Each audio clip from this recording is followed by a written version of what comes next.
smashed. But we got smashed. But we got smashed, bro.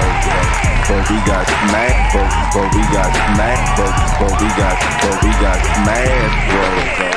3, 2, 1, go! What's up? It's your boy Level here, back with another Live and Level Gamers podcast. This is episode 429. Woo! Sony said it's time. It is time to wrap this ownership up. We tired of y'all doing what y'all want to do with our intellectual properties, trading in, selling it, letting folks borrow it. Oh, that's all done today. So we got to talk about that. Sony said after 2028, there will be no more physical discs, no more Blu-rays, no more no high definition DVDs, HD DVDs. I think they lost. But we also got to talk about Xbox raising the price again.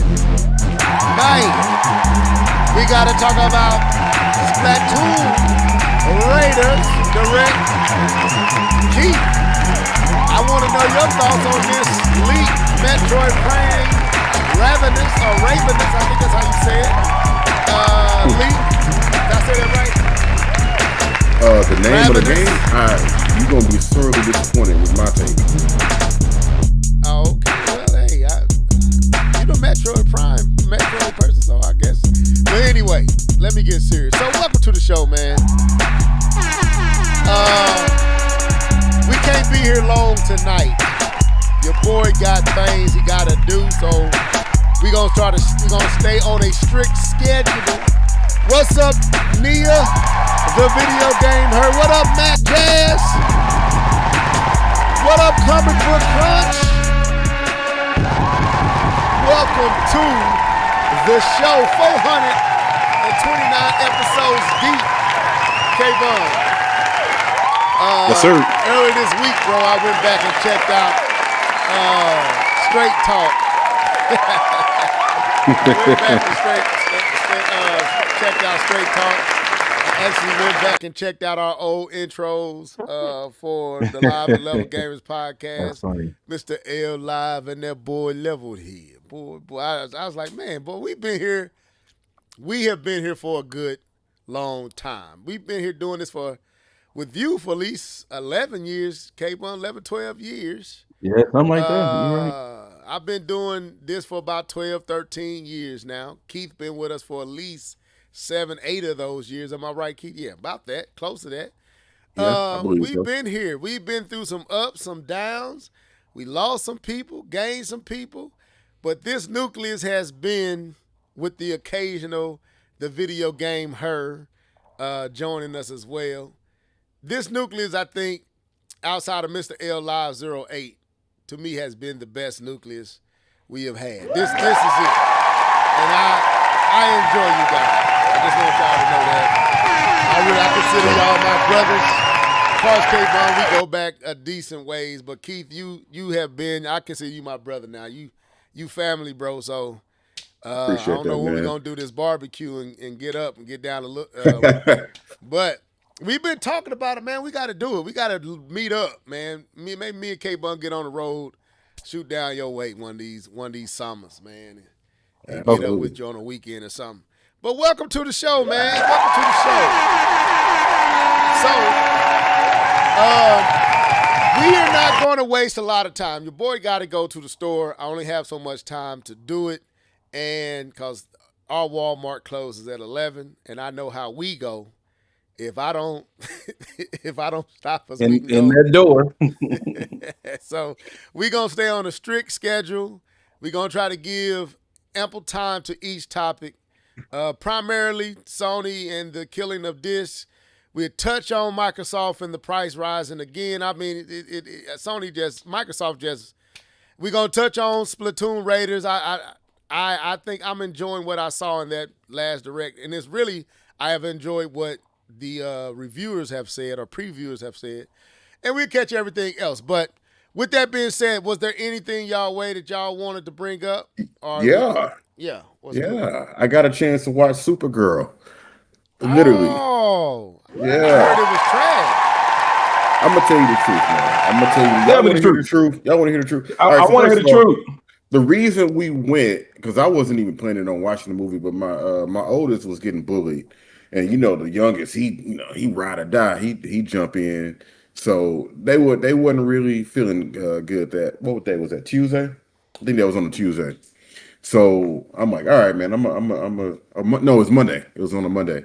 So I was like, I'm gonna take y'all to the movies and get you some popcorn. Man, that popcorn was trash. Not trash popcorn. It was trash, bro. I was like, hey, can you make me some fresh popcorn? She's like, yeah. Man, it tastes the same. I was like, oh Lord. Oh Lord. It was trash. But anyways, saw Supergirl. Personally, the way I watch movies, my number one thing is it entertaining? Overall, I had a good time with Supergirl.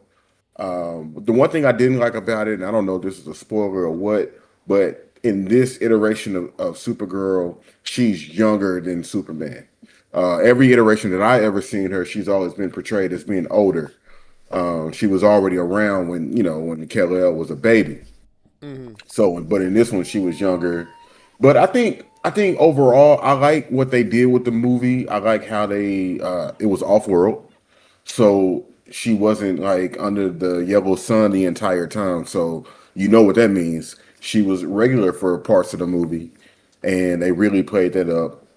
And I think my biggest takeaway, it wasn't like the world is ending type of storyline.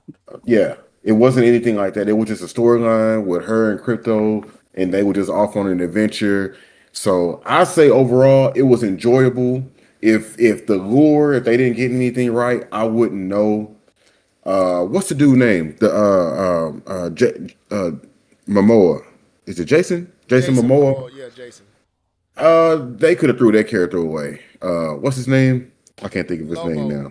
Lobo. Yeah, Lobo. yeah, they could have threw that away. I mean, he made an impact, obviously, but to me, he was just kind of there. But overall, I thought it was enjoyable. I wouldn't say it was the greatest superhero movie of all time, but I enjoyed it. Okay.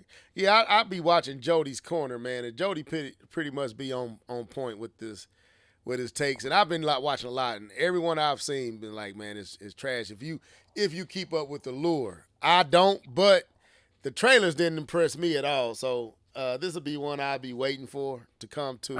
I say wait, yeah, for sure. I'll be waiting till it come to HBO Max. I will tell you this: if you into Game of Thrones, the new season of what is it? Some Dragons is up. House of Dragons. House of Dragons is up, and it's already dope. 2 episodes in, and I'm like, been too long. But anyway, wait, is this like a third series, or is it still that second series? Second season. This is the second season of the second saga, or how would you say prequel? The prequel, it's like a prequel. saga. It's prequel. It's a prequel saga, and this is the second season of that. So it's been good so far with the dragons and all that, kind of getting the lure that led up to all that. But we already doing it. See what I mean, Keith? No, I'm just messing. But let's go into what you've been gaming on, because I do got to keep us moving forward. So let's go. Yeah. You know what time it is? It's time for What Have You Been Gaming On? Sing it, folks. Let's go. Hey. What you been gaming on? What you been gaming on? What you been gaming on? What you been gaming on? What you been gaming on? What you been gaming on? Gaming on, gaming on, gaming on.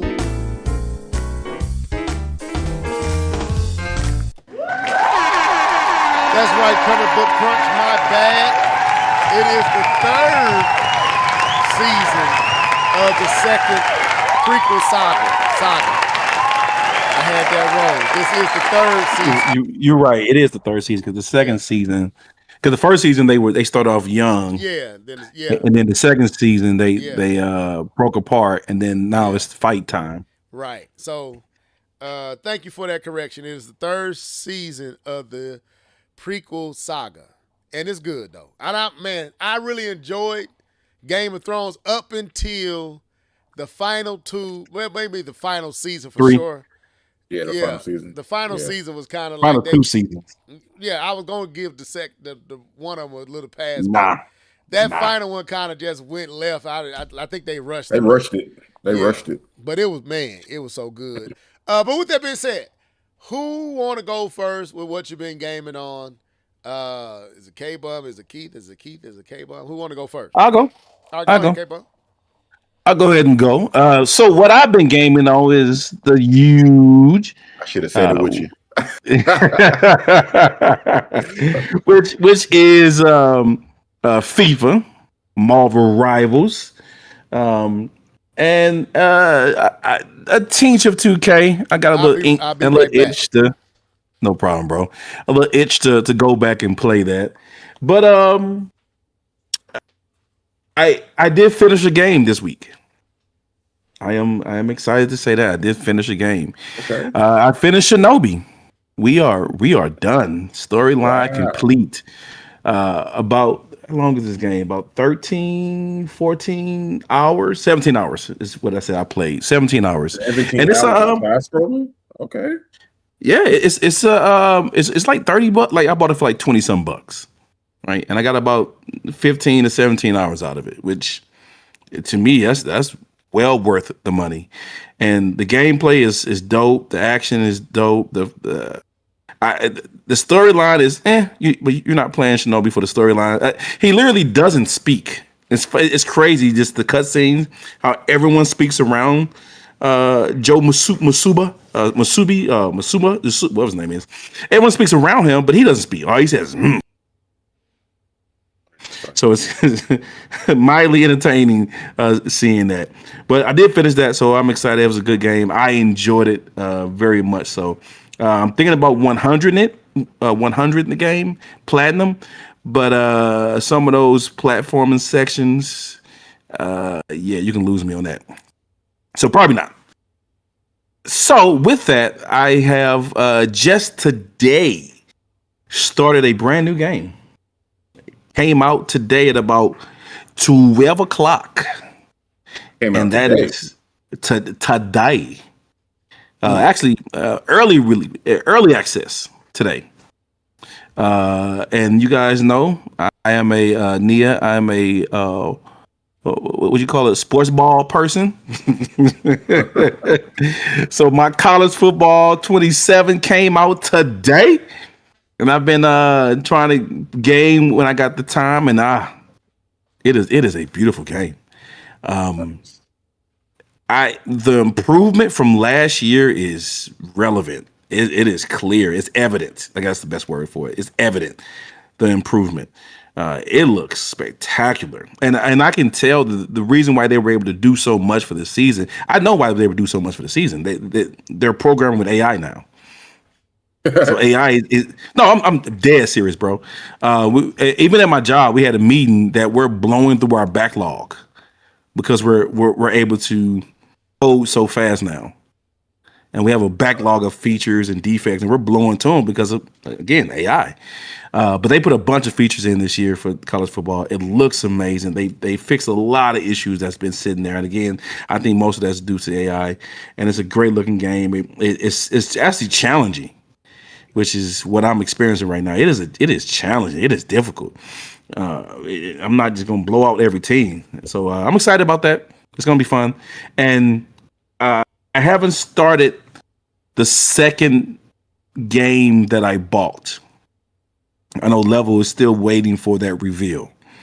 But I have not started that game yet. Like I said, I just finished Shinobi like a day or so ago.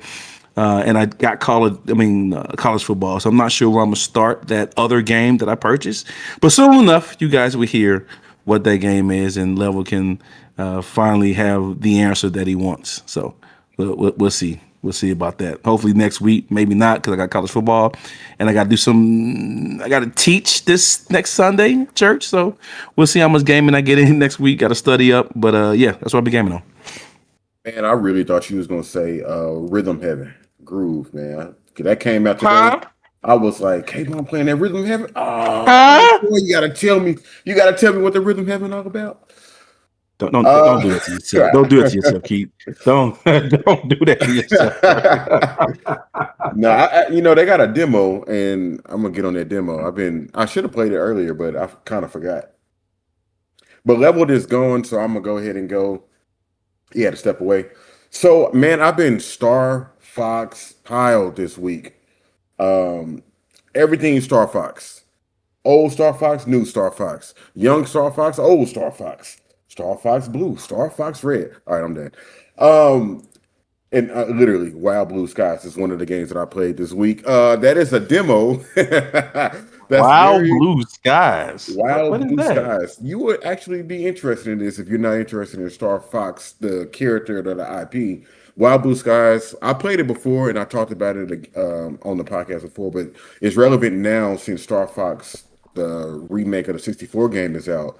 The demo that I played is on Steam. I'm not sure if there's a demo on the PlayStation or Xbox just yet, but I played through it again and it was actually really fun this time after going through Star Fox so many times.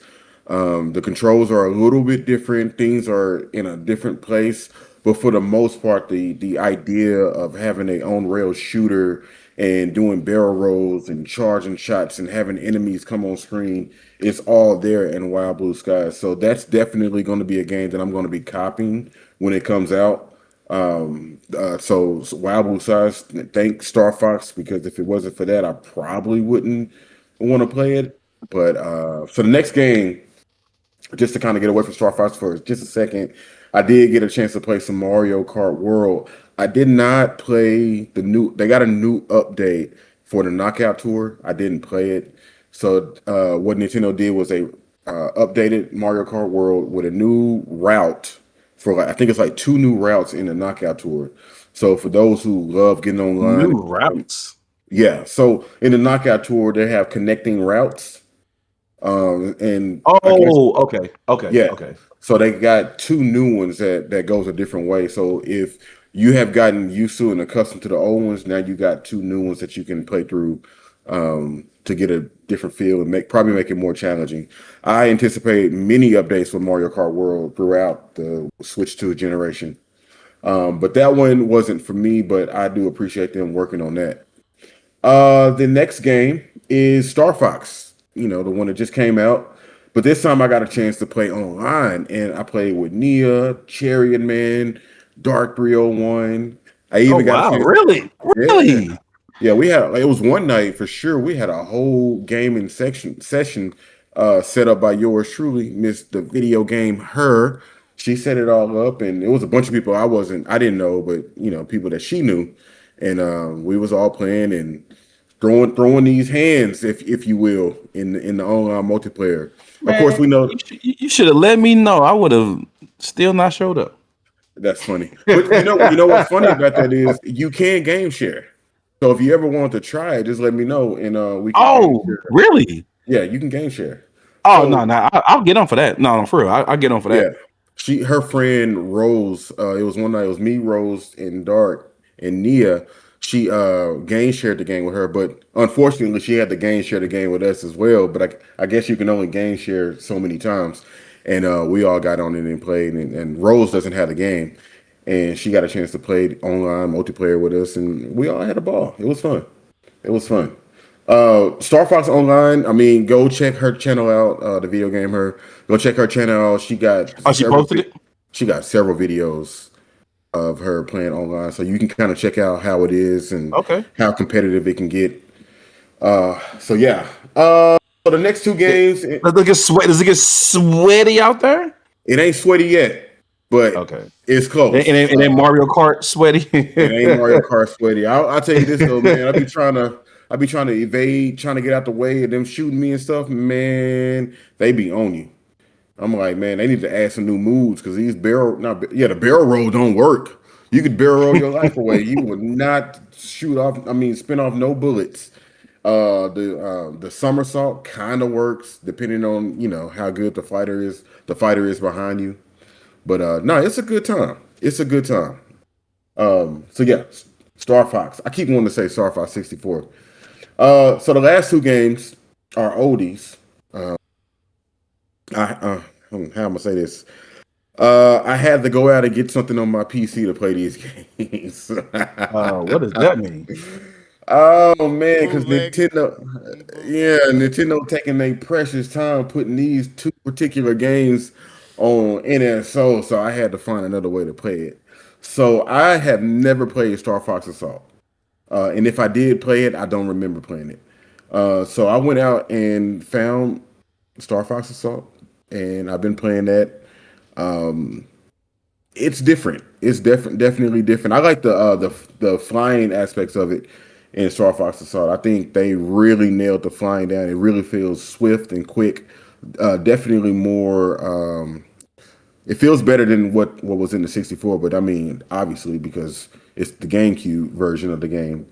But yeah, I'm kind of digging that a little bit. They got these on foot missions. You know what's funny? I was thinking about this earlier. The on foot missions kind of reminded me of Splatoon when you play it because he got this roll that he can does, and you know in Splatoon when you got the two pistols, you can do this roll. It was very reminiscent. I don't know if anybody ever made that connection, but I definitely did.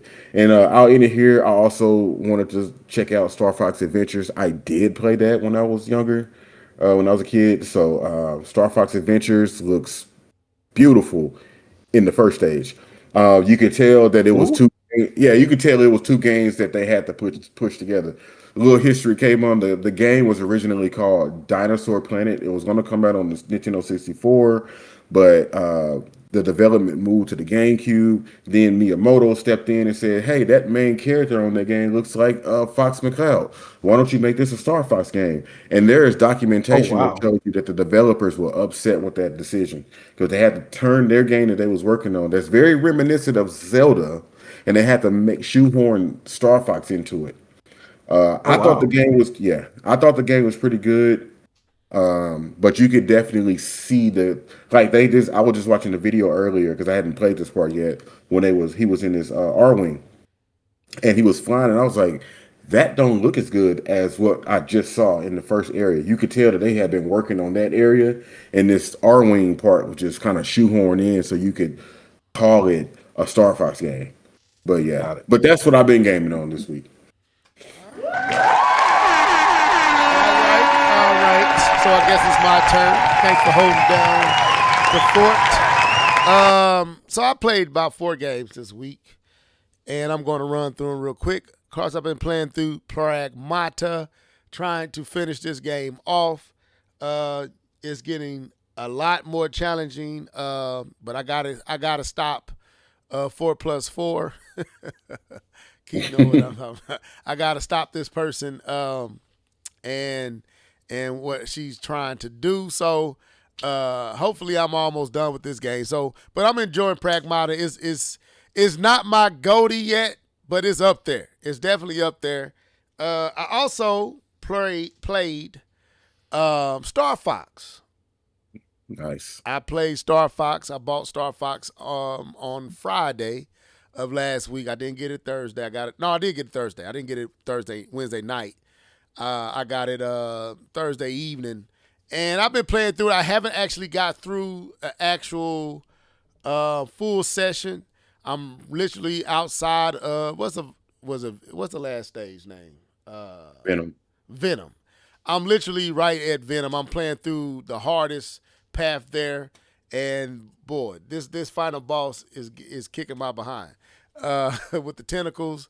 I don't know if you fought that one yet, Keith, or not. I don't know which way you chose to go. Is that the Titania? I don't remember. All I know is this boss kind of cloaks, and then when it reappears. Oh, yeah. I posted it on Twitter. Yeah. Okay, so that one got me a couple of times, man.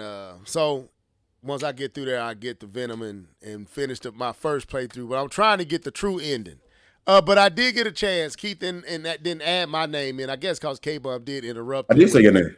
No, you didn't. You was about to, and K-Bum interrupted you, and then you forgot Yeah, to my say bad. the whole level. Yes, I played with level. Yeah. Me and Nia and Keith played a couple of nights ago, and I was holding my own at first, but man, this game they do need some more maneuvers. Cause once they own you, and I don't know who we was playing, but K-Bum, I couldn't hone on to nobody like they was honing on to us. Like barrel rolls, somersaults, U-turns, hard lefts, hard rights, dips, ups. It didn't matter, man. You was getting shot down. It's fun. It's hectic. It's fun. I'm still kind of trying to figure out. I just jumped in with Nia and Keith. So I really didn't understand the premise of what I was supposed to be doing. I was just there. So as I played a little bit more, I kind of started to figure out what they want us to do to kind of get points. And they have different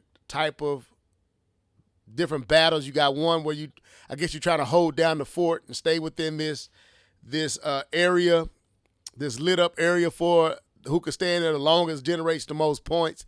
And then you have to gather stuff and take it to your checkpoint. Then you have to gather orbs. It's wild doing melee and all that type of stuff. It's pretty cool. I think you will like it, but it's simple. So I don't want you coming in thinking it's going to be, it's real simple, but it is actually fun. But Star Fox is good, man. The visuals, man, is crazy. That's what's really impressive because it's basically Star Fox 64 with a tremendous visual overhaul. That's basically what it is. It plays exactly like Star Fox. Everything you remember is here. It's just the visual overhaul is crazy on this game. And it really excites me for what is possible with other remakes from the 64 and others. But we had talked about that.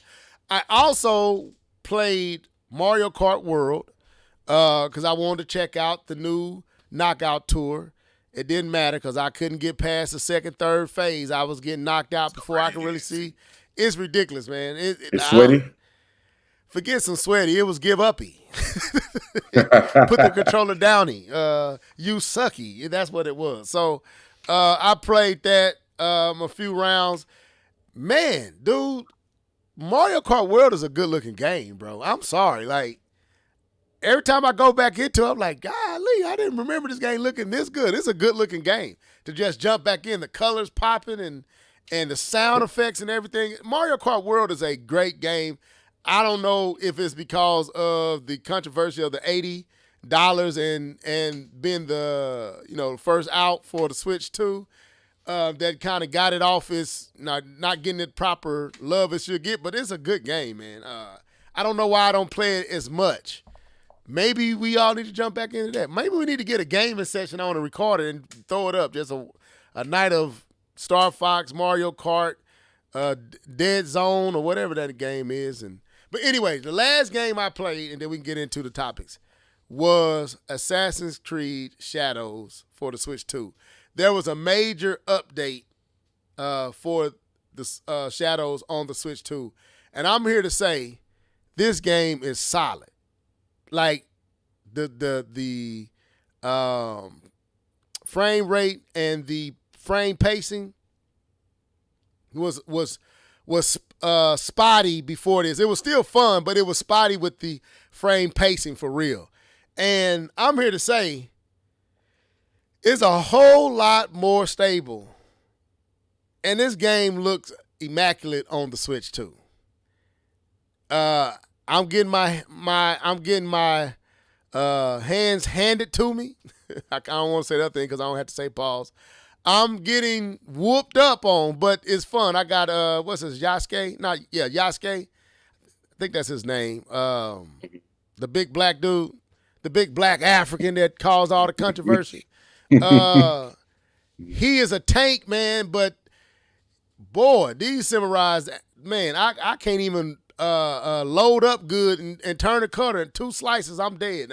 I literally had to go back, and I hadn't played in a while, so my timing was off. I literally had to go back in my saves and start at a different spot just to make some progression.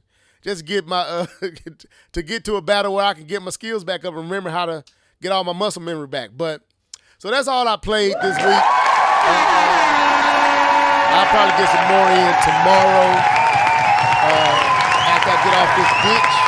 But with that being said, we got to get into what these topics be. So the first topic is Sony is out here aggravating the gaming world.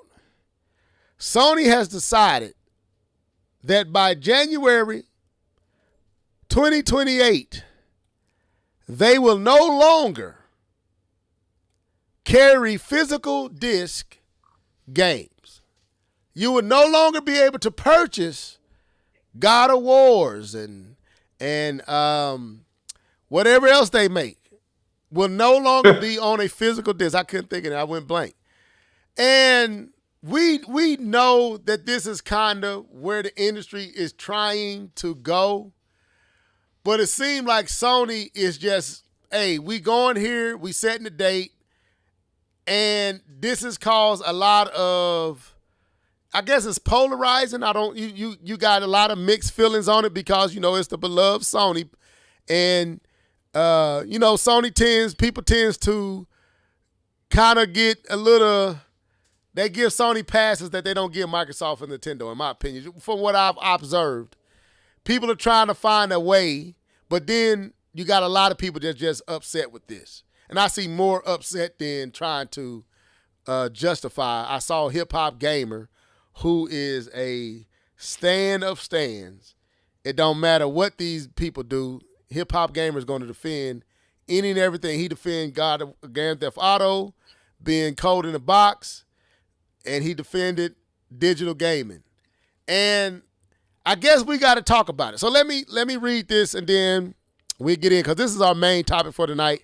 And I'm going to give us till it's 30 minutes. We 30 minutes in. I'm going to give this topic 25 minutes to 30 minutes. And then we have to slice everything up after that. So it says Sony has announced that from January 2028, it will entirely stop the production of physical discs for new PlayStation games. From that point onward, new releases will only be available in digital versions from the PlayStation Store and other retailers, meaning codes in boxes. Games released before January 2028 will still be available on disc. I don't think we need to read anything else. So that's what they stated. So the question is, how do we feel about Sony's direction, which is kind of, we already know it was coming, but how do we feel that they are setting a date for when they're going to end physical media? They already, basically, I heard that, anyway, I'll say that later, why we fear this, why this should be feared. But what's y'all thoughts? Come on, K-Bump. This is a Sony topic, so I'll bring you in first.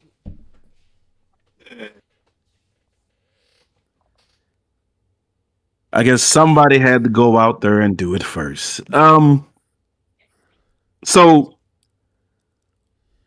rightfully so, Sony's getting dragged, and I haven't seen too many, other than I haven't seen any legitimate person taking Sony's side. I've seen stains, I've seen super fans, I've seen diehard people take Sony's side, but I haven't seen a genuine person defend Sony on this. There's two parts to this that I feel. One, I'll get the Sony piece out the way. Let me get the Sony piece out the way. So they've jumped down and they've put a date to it, which is going to get them flack, and rightfully so. They should get flack because this is the death. This is the death of physical media when it comes to video games. We've already seen the death of physical media when it comes to music. Best Buy doesn't even have a CD section anymore. We've seen the death of DVDs. You can't really just go and buy DVD. Those DVD sections are gone as well. Most things are Netflix or streamed, or you buy the Blu-ray off Amazon, but you don't pick them up from stores, right? So the death of these, this media, those formats have already occurred, and we knew there was a coming death for video games. I personally would say I didn't think it was coming yet. I knew the trends was telling us that this was going to happen, but the fact that Sony's put a date on it, and and they've gone out there, which is surprising to me that they've gone out and said that now in this climate, that they became the sacrificial lamb and went ahead and did that. Maybe they did that for their partners to let their partners know. Part of it is, maybe it's to back some of the decision that went behind GTA and this digital release, and the fact that the physical copies are coming later, maybe question mark. Several different reasons, but yeah, Sony's is already gone out there and done that. And so I think people should have a reasonable reason to be upset. No issues, no problem with that at all. Sony is the sacrificial lamb because everyone else will follow. let's not get it twisted. And I'm not doing that to belittle what Sony is doing. I'm not doing that at all. But everyone else is going to follow. Xbox has already stated that their next system. No, sorry, they haven't stated that is not a true statement. There's a rumor. There we go. There's a rumor that the next Xbox will not have a disk drive. Disk drive, yeah. Right. And let's go back to that. They've been priming us for this for a while. They've been priming for this for a while. The fact that they released the Sony and Microsoft both are the release systems without a disk drive. And this generation, they've been priming this. This isn't a decision that was just made off a whim. They have been trying to get us gamers ready for this decision because it was coming, and apparently sooner than later. But the second part of the question, the second part of this that I wanted to answer, like I said, I got the Sony piece out the way, that they're going to get dragged and people can be upset. This is the death of physical media. That they have a right to be upset and a right to be frustrated and a right to be afraid. But let's get honest here. Over 75% of games were digital on the Sony system. 75% of you had that graph. You got that graph in the thing. 78, I think it was. I think it was only 22% were physical. Where's that graph at? I'm gonna go back to that graph so they can. Yeah, thank you. Around 78% of games were digital games. So consumers are speaking with their wallets speak louder than their words. If you want to be completely honest, their wallets speak louder than their words, and their wallets say we're okay with digital media. Not everyone is okay with it. It's not 90% or anything like that of that nature, but it's been an increase every single year. So here's the graph, K-Bum. You want to, because the yellow is actual physical media that's been selling. It's probably it's the second smallest graph. Most of Teach. Yeah, most is digital. It's a teach. a teach. So consumers have been speaking with their wallets, man. And like I said, I'm not saying this to defend Sony. Come on, guys, don't do that. Because I was right behind them. How dare you kill physical media, even though every game I buy is digital. The only physical discs I buy are the ones that I keep from GameFly. GameFly. That's it. And games like God of War I may buy physical, maybe. But most of my games are digital. Let's be honest. This college football digital. Matter of fact, every game that Xbox put on the PlayStation has been digital. I didn't know that, so I did the research. Every single game that Xbox has released on the PlayStation, all digital. And Forza sold 5 million on the PlayStation. So I get it, right? I get the frustration. I get people being upset. But people have to understand this was going to happen. It's in the works. It was in the process. There's the only way we can reverse this is by buying physical media. And even Level has said, I don't like going and changing those discs anymore. They're playing digital. I don't like doing that. That's true. You do get spoiled. You do get spoiled after a while when you can just jump in, jump out. But I got to respect for physical though. No problem, no problem. But we are trading ownership for convenience. That's how it works, and we've done it in every other media. Yeah, so that's all. I'll say I'll leave that piece so I can leave you guys some room to bring anything else, and I'll definitely have some other piece I want to bring. But that's how I want to set the ground for this conversation. Sony deserves it, but we consumers are speaking very loud with our wallets. Okay. Let me read this part, Keith. I think this is relevant too. This is their reasoning, and it kind of echoes some of what K-Bum is saying, and then you can come in, Keith. It says this is a natural direction for Sony Interactive Entertainment to adapt to consumers' trends as the general preference for digital media significantly outpaces physical discs. Now, I'm reading what Darkwing709 said. He says these numbers are highly manipulated due to a combination of things in order to push gamers towards digital. I don't doubt that. So I'm pretty sure there is some manipulating in these numbers. But just let's imagine this to be legit, right? They say consumer trends as the general preference for digital media significantly outpaces physical disc.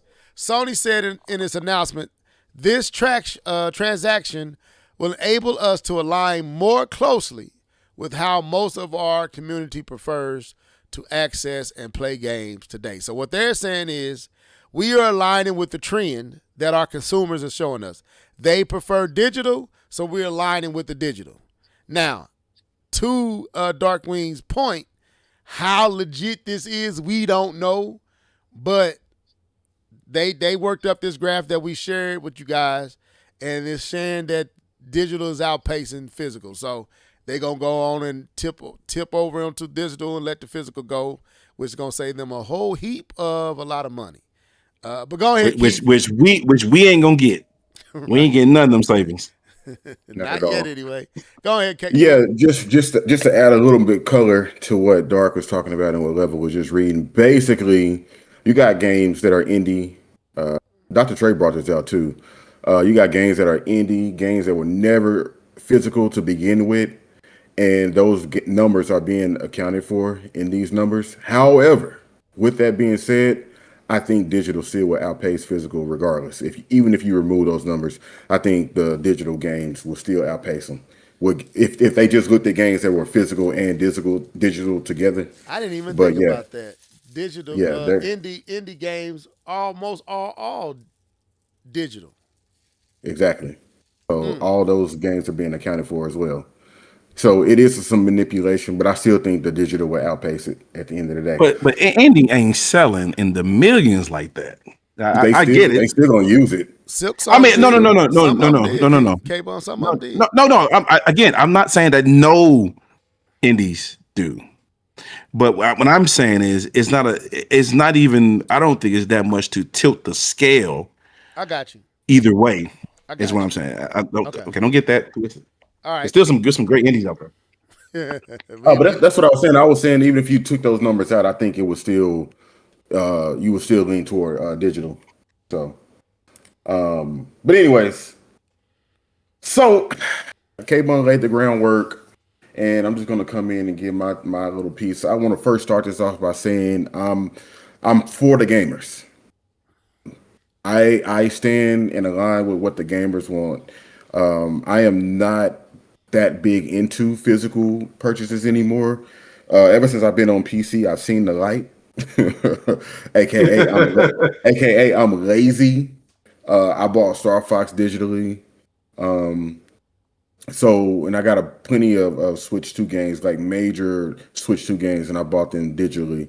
But as far as standing with the gamers, I mean, I don't want to lose choice, even though I think this is a losing battle. No matter how many physical games I do begin to buy, I think if I do get that Splatoon Raiders, I may get it physical, but I don't think that's going to be enough to turn the trend around. I think this is the direction that we're headed. As K-Bum already said it, they've already put out consoles that's digital only. So they've been prepping you. They've been prepping you for this. Nintendo, I'm not too sure on how they're gonna move, but anyways, it's interesting that PlayStation is the first one to announce this, because disc is how they got into the game. With them and Nintendo going head to head, it was because they wanted to use the CD-ROMs, and Nintendo didn't want to use the CD-ROMs, and that's how they made their mark. And that's how a lot of the third-party games that we love today, they really went to the next level when they went to PlayStation, because the amount of disk space and the lower costs of the media. So this is a historic moment. When 2028 get here, it's gonna be the biggest shift in gaming history. It's the end of an era. It's not just a business decision. This is gonna shift gaming completely. PlayStation is that big to shift gaming alone, to the fact that it's reached news outlets. Nia shared with me last night, and we could bring this out later if you want to, Level. Trevor Noah, the comedian. Yeah, I saw it. He jumped in the ring and was talking about physical media, and he was talking about basically, it's the fear of potentially losing the things that you purchase.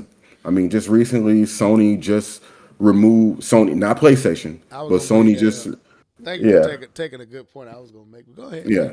They just removed movies that you purchased from your whatever the little thing. I forgot what the software is called. But they just removed movies that you purchased. You can no longer use them. They took them from you. So that is potentially a future that could be on the rise for gaming. So like K-Bone brought out, 70-80% digital sales. Sony's going to benefit, like he was mentioning. We're not going to see that, but Sony's going to benefit from the manufacturing disc costs. They're going to save money on shipping. They're going to save money on retail, so they ain't got to put the games in GameStop and Walmart and all these other places. You ain't got to do none of that no more. All you're going to see is controllers. And they don't have they not making Blu-rays no more, because they made the Blu-rays, so they save money on making these Blu-rays and DVDs and disc and all that stuff. So, with that leaving, that's more money they not spending. They not spending that. And I think the biggest thing is they already have control, but they're going to have complete control on where games are going, the pricing, how to distribute it. With PC, with Steam, I typically don't buy my games from Steam. I buy my games elsewhere at a discounted price. And me and Nia looked this up one day. I was like, these games that I'm buying, how am I able to buy these games and how are they getting them? So we looked it up, and they're actually bought by the studios. So the studios are actually selling these games, these keys rather, wholesale. And then they distribute them out to us at discounted rates. So they're still getting the money on the back end. They're just not having to go past the Steam regulations or Epic or wherever you're putting your games, Ubisoft. So I don't think that's going to be a thing when it comes to Sony and Xbox on their digital storefront. You may have only one choice, and that's buy your games from the PlayStation store or the Xbox store, and potentially the Nintendo eShop as well. But personally, I prefer digital. That's my choice. But like I said earlier, and I'll end it here, I prefer digital, but I stand with the gamers. And if I have to start buying physical games, I'll buy physical games. I'll get my lazy self up and pop that cartridge out of the Switch 2 and put in the next one. Just for the gamers. But again, I think this is a losing battle. This is a historic shift. Okay, all right. I'll say this, man. I want to send shots out. I know I got Matt Jazz, I got Cumber Crunch, I got Nia. I see Trees Go to War, he said or she said, getting rid of disc is just a way to make sure you own nothing and we'll be happy about it. Just joining. All right, thanks for that, man. I appreciate that. Comment, you said something down here as well. Dark Weed jumped on here as well. Shouts out to you. Trying to make sure I don't miss anybody. You said, I don't care about this dying, only that You really don't own the games anymore. I guess that's why I buy is a GOG. What's that? GOG is another storefront on the PC, but with GOG, typically the games don't suffer from having DRM. So Okay. these games can All be games played are DRM offline. free. That's what he said. Yeah. He or she said all games are free. Okay. Y'all cooking in the comment section. Keep on talking. This is I'm missing so much y'all unsaid. I buy a mixture of physical and digital. I'm with you, Nia. I kind of do both, and I understand the need for both. But this is what I think is going on. There is so much negative news out right now. I think Sony is like, if we're going to do this, now is the time to do it. We already hate it for raising the prices. Everything is negative. Like, I was just sitting here thinking about it. 9th generation, because the Switch is kind of in between the 9th and 10th generation.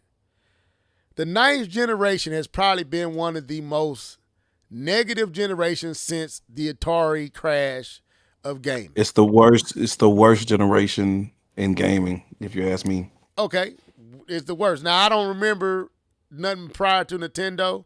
I had Atari, but I didn't experience the crash, and it was niche. It was a niche market at that time. So, yeah, I say you right. You probably right, K-Bun. This is probably the biggest negative in gaming history. This is probably the worst generation in gaming history. Across the board. Across the board. So, it's so much negative out that I think Sony's like, now is the time. We already getting backlash for raising the price. We already getting backlash for a lot of stuff. So we might as well go ahead and get this out the way and endure the criticism and endure the backlash and all the blasting from fans and criticism from fans and anger from the fans and death threats from the fans. And then once they get past this window of being upset and angry, they going to buy them digital games. So I think right now was the time to announce it. It's so much out here negative. You might well go, what's this law going to do when the system's costing upwards of $1,000?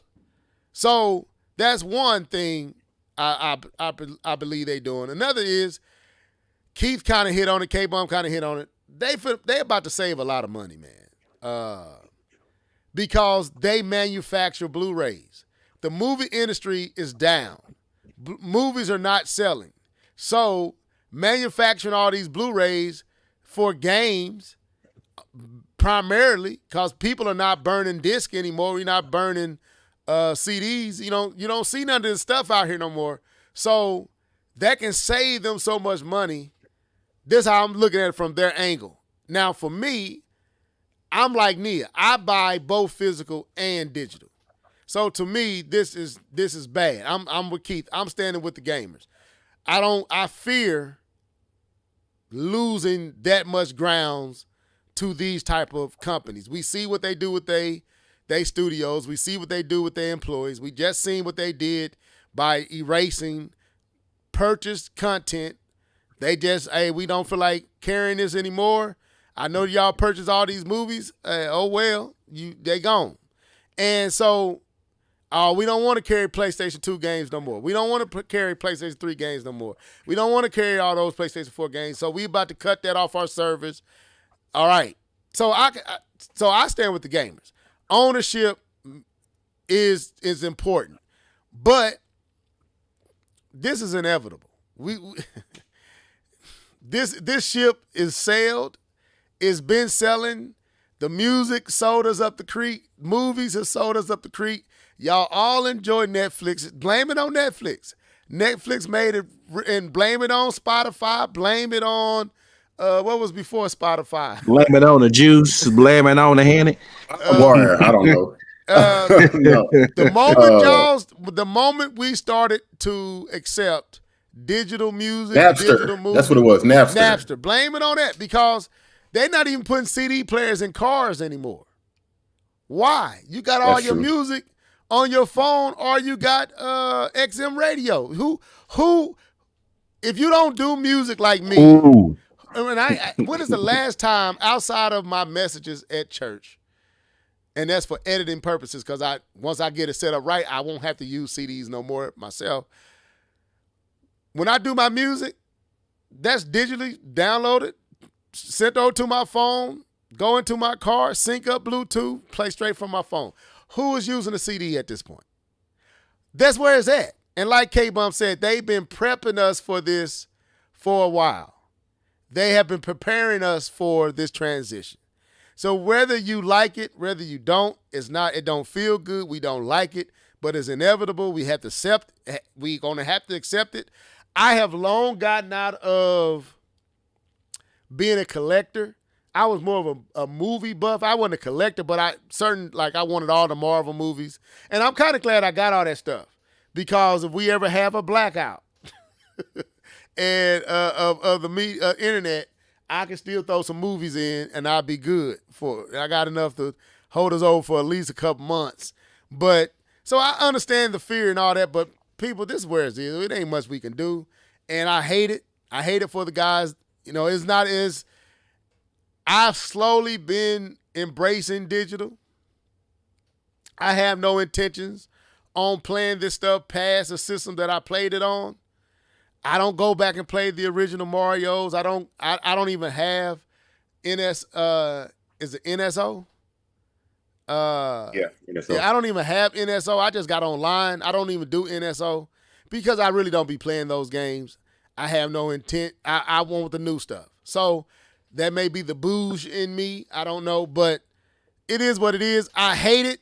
I didn't think we'd be here this early, but it's so much out here that's negative. I think we might as well just go ahead and get this out the way, suffer the anger and the outcry, and then when we get to 2028, but this still could pivot.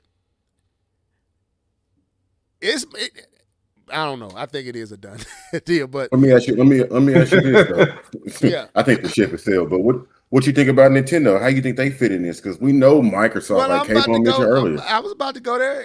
So this I'm is my thing. I'm throwing your oop. Okay, thank you. You give me a lane to go where I was going to go anyway. But this is what it does do for me, bring it in Nintendo.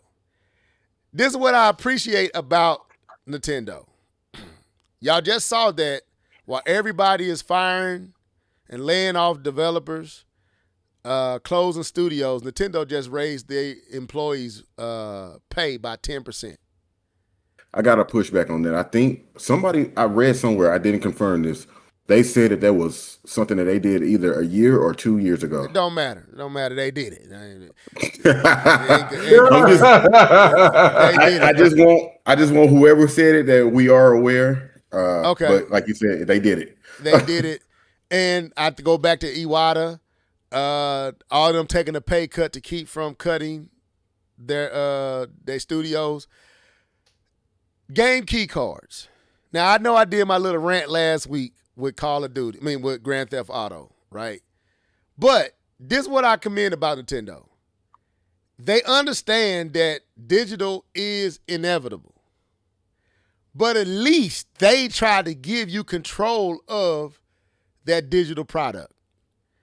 Yes, it's not going to be forever. Yes, there may be a day that we decide to stop carrying that code or stop carrying that game and it's gone. But until then, if you want to continue to sell and trade, if you still want to go into GameStop and sell these games and get another game, you can still do this with this digital code, this game key card, I mean. And so at least they were trying to think about the consumer in the process of embracing the inevitable of digital media. That to me is commendable. I know they got a lot of flack for it. That was the two things that really was the disdain of the Switch 2 was the $80 Mario Kart World and game key cards. Well, a year later, we realize digital is inevitable. It's coming. It's here. At least they trying to give you control of that digital product you bought. At least you still got some ownership of selling it and trading it and do what you want to do with it. So I commend Nintendo with that. You know what's funny about that? You got so many. I don't know if you've been paying attention to it. Probably been too busy. But you got so many gamers coming out saying, "Dang, we owe Nintendo an apology." Yeah, or matter of fact, you got people. Yeah, you can post it, but and then you got I ain't gonna say his name, but you got some people saying, "Hey, publishers, at the very least, give us game key cards." But these are the same people that were saying game key cards is anti-consumer. Yeah. We don't want this. But here's the thing about Nintendo. Nintendo did make a vow that for at least for the Switch 2 generation, that they're going to put all of their first-party published games on physical cards. So they have. I believe, I'm not, putting my faith in it, but I do believe that they had to honor that. At least, at the very minimum, honor that to put all your first party published games. Pocopia is not a published game by Nintendo. But anyways, I mean a developed game. I think I said that wrong. A developed game. But they should at least honor that to the end of the generation of the Switch 2. Yeah, man. I mean, I think they will. I think Nintendo will make the longest effort to have physical media, but they, like Nia said, they're going to bend the knee, and they want to. Nintendo wants to do this. If I would say out of all three, Nintendo wants digital, because they the most stuck up about their stuff. So they probably worse than Sony on that ideal of. Don't their cartridges cost more than the CDs? Yeah. Yes. Yep. Yeah. Yeah. So they would financially be motivated to go digitally. Yeah. Yep. Yeah. And they are. They going digital. That's why they giving you these game key cards. But at least they still trying to be, okay, we don't want you to own nothing. That's Nintendo. You own nothing. That's our IP. But I respect that they tried to give you an ability to still do the things you do, the trading, the letting friends borrow. They thought of all this stuff, and they was trying to be consumer friendly, consumer considerate. And I was going to make this a topic, but we just talk about it here. I think they deserve some recognition for that. And so this is an open letter to Nintendo. I think it's a joke, but it said to Nintendo, this doesn't get you off the hook. Just because Sony has decided to stop making discs doesn't make game key cards suck any less. The whole benefit of the Switch game cart was getting rid of mandatory installations with formats like Blu-ray. We don't want to have to download games. We don't want to shell out more for an express. Is this the right one? No, you read the second one. Yeah, there's somebody trying to rebuttal. That's a rebuttal to. Yeah. Let me get to the right one. Forget the rebuttal. We want the real one. Hold up, just a sec. Somebody out here trying to rebuttal, trying to trick me. I'm like, I know. Okay, here it is. This is the right one. Key, you should have told me, Level. That's the wrong one. Open apology to Nintendo and physical collectors. Dear Nintendo, we owe you an apology. I can barely see this. There it is. We owe you an apology. When the game key card was introduced, many people mocked it as the moment physical media died. We dismissed it because the card carried a license rather than the full game data. But we missed the point. Even as a license-based product, it still preserved something that mattered. That matters: ownership. With transferability, players could hold it, lend it, collect it, and resell it. Which I just said all that. Now I didn't even read this, Keith. Now that Sony has pushed the industry closer to the true death of physical media, the distinction subtly matters a little more. Your solution was not perfect, but it still respected one of the last important freedoms of physical ownership. For that, and for seeing the problem before the rest of us did, please accept this apology. Sincerely, a former game key card hater. All right, so yes, physical media is going to be a thing of the past. We're going to have to accept that. It is what it is. It's already done with all the other mediums, with music, with movies. Movies is pretty much close to being all digital. When you walk into Best Buy, they're not selling that many movies anymore. Walmart still holding on, but I don't know how much longer. So it is what it is, man. I hate it, but that's a part of where the industry is going. Any final thoughts on this? Are we mad at Sony? Or just Sony just hey, man, let this dirty water out. Pull the plug, man. It's time to clean this tub. I don't think I'm not saying I'm mad at them. Sony. We can't get I'm mad not at mad at Sony. I do think since they're the first, they're going to be drugged, and rightfully so. Yeah, I'm not mad at people being mad, but I can't really get mad at Sony because it's going here. It's already here. They like It's already here. It's already here, man. So what hey, might as well go and do it now. While everybody upset anyway. Go ahead and throw another piece of wood on that flame. What's up, Alan Steve? I'm not mad at Sony. I'm happy. What's up, Cherry Man? All right, so let's wrap this up. All right, so Keith, got any final thoughts on that? We moving on. No, man, we did that. All right, so let's go to the next topic. Xbox is raising the price of their devices again. Jesus Christ. Oh, Lord. Help them, Jesus. Help them, Lord. The question, what are we doing here? Okay, Xbox to raise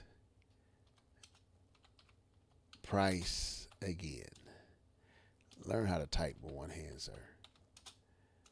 What y'all thoughts on this, man?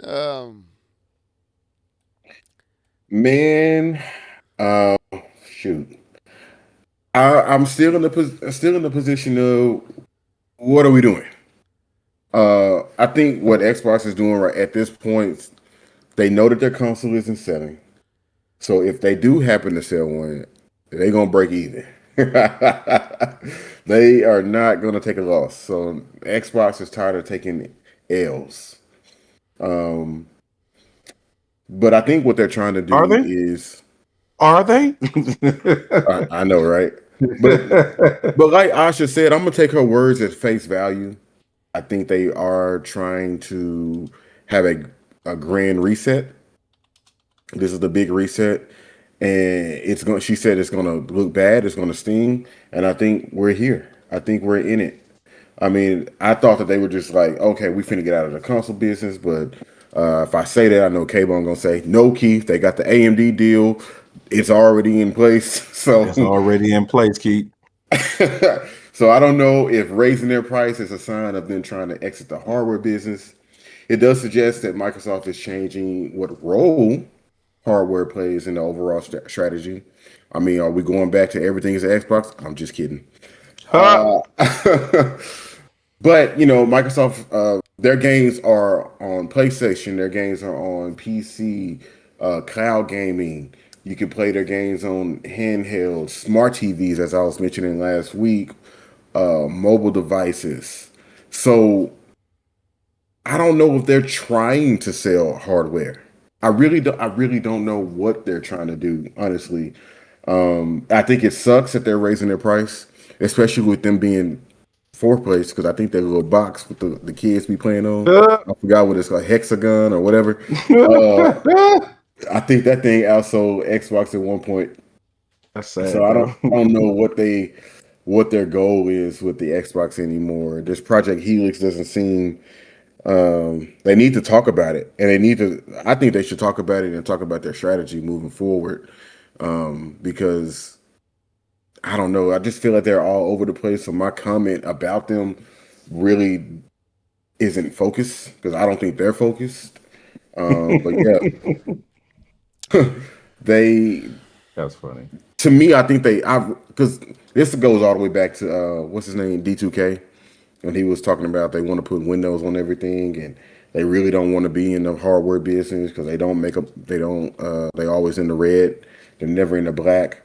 And I think them raising the price is them trying to stay in the black, but I don't think they're putting enough content out there to sell consoles. So I really don't know what's going on. And I'm gonna end it here. They could be trying to make Xbox or turn it into something like Steam. With Steam, they just put out the Steam box and that price was atrocious. However, I don't think Steam's goal is to sell boxes, even though they made one. I think Steam's goal is to get you into their ecosystem. And I think Microsoft could be shifting to that. However, we can get you into our ecosystem, we want you there. And 9 times out of 10, most people are playing a Microsoft game now. They don't even know it. What's the game? Candy Crush. You're playing a Microsoft game. Call of Duty, for those people who are living on a rock, you're playing a Microsoft game. Minecraft, you're playing a Microsoft game. So I think they're trying to get you into their ecosystem because I think with each one of those devices, you have to sign in with your Microsoft account. So I think that that's what they're trying to do. They're trying to build like Valve with the Steam platform. And I think that they're trying to push the Xbox platform in that direction while still maintaining some presence in the hardware business. But I don't think that's the focus of their business anymore. So these prices going up is a sting to us and it's laughable, but I don't think they really care. Yeah, I think Sean Layden had a good point. He says, recent Xbox strategies stated. It says former PlayStation exec Sean Layden has heavily criticized recent Xbox strategy, stating that they have a misunderstanding of how the interactive entertainment world moves. He argued that Microsoft's change in business model and studio closures point to a severe. Didn't we read this already? I thought he was talking about I thought he had something to say about. No, he was talking about Sony's new thing too. He criticized Sony's statement. Anyway, my point is this: they don't know what they're doing, man. To me, right now, Microsoft does not know how to talk to the gaming space and to do what makes sense. This is dumb. Keith, you said something in the comment section that I want to echo here. You said, what's the point? Now, I did respond with $70 billion. But I misinterpreted what you were saying. You were saying, what's the point in continuing with the device? And I'm with you. Yeah. And we had a conversation. This is what I think Microsoft should do. Put Helix on a indefinite hiatus. You don't know when you're going to bring it. Focus on your studios, Bethesda, Activision, and all your other studios. Make some games. Put them everywhere. Discontinue making new systems. And then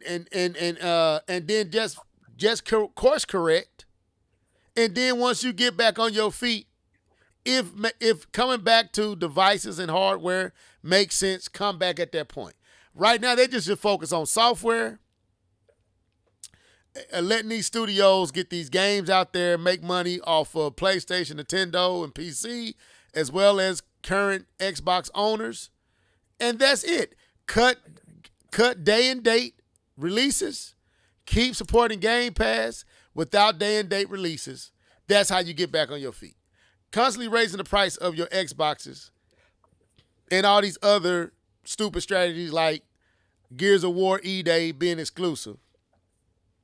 All these are dumb decisions. Your system is not selling. So why would you put $100 more and $150 more on a system that's not selling already? It makes no sense. Xbox Series 512 gigabyte goes up $100 from $400 to $500. The Xbox Series X 1 TIG goes to $600 from $450, which it should stay at $450 because Nintendo is going to be at $5. That could sell. Take the loss. Anyway, Xbox Series X 1 terabyte digital goes up to $750 from $600, and the Xbox Series X 1 TIG with the disc goes from $650 to $800, and they discontinued the 2 terabyte model, which probably is going to be $2,000. I don't know, but maybe $1,200. So to me, they should stop making Xboxes, stop manufacturing them, so you don't have to buy any more RAM. I was listening to one person said clearly Sony been stockpiling RAM. They've been purchasing bulk of RAM to offset things. It's clearly Microsoft didn't do that. So okay, stop making Xboxes right now. Let what's out there be out there. Keep it the price it is. Matter of fact, lower the price. Sell through it and stop making systems.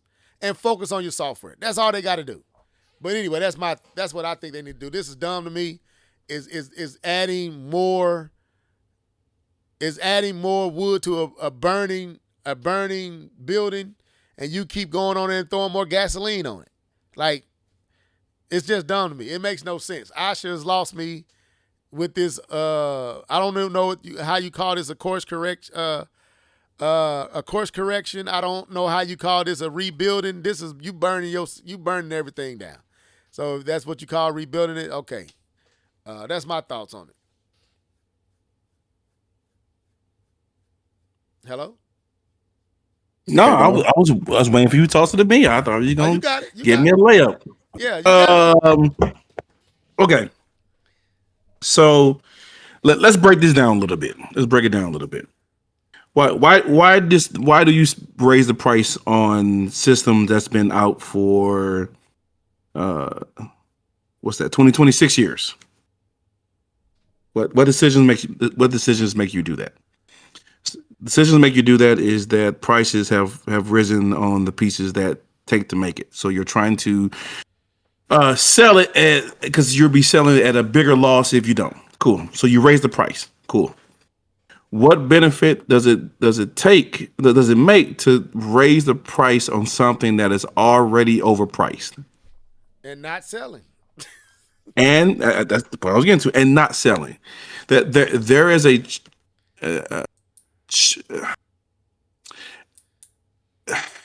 huge problem with raising the price of something that is already not selling. It means you sell even less.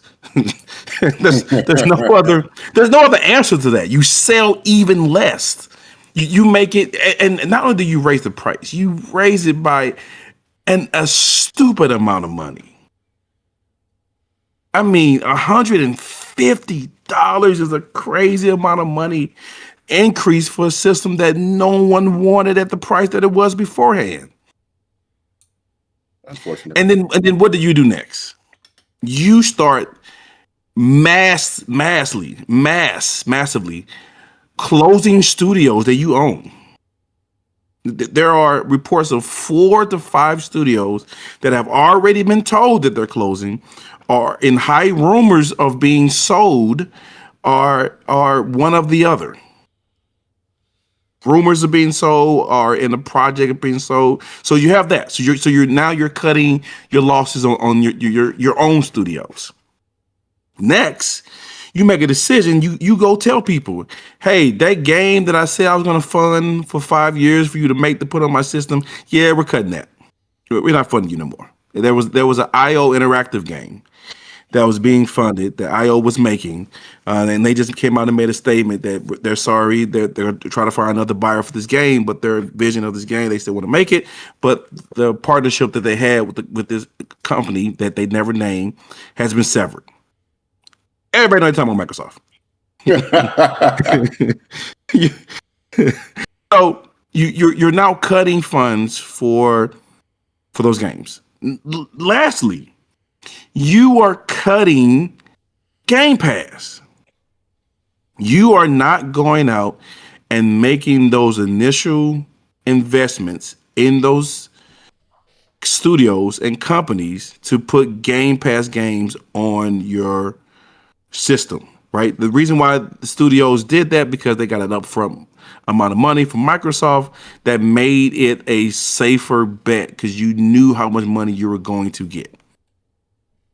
Right? It took the guesswork away, right? You can budget for that amount of money, and so it was a safe option for these games, and so that's why most of them chose Game Pass.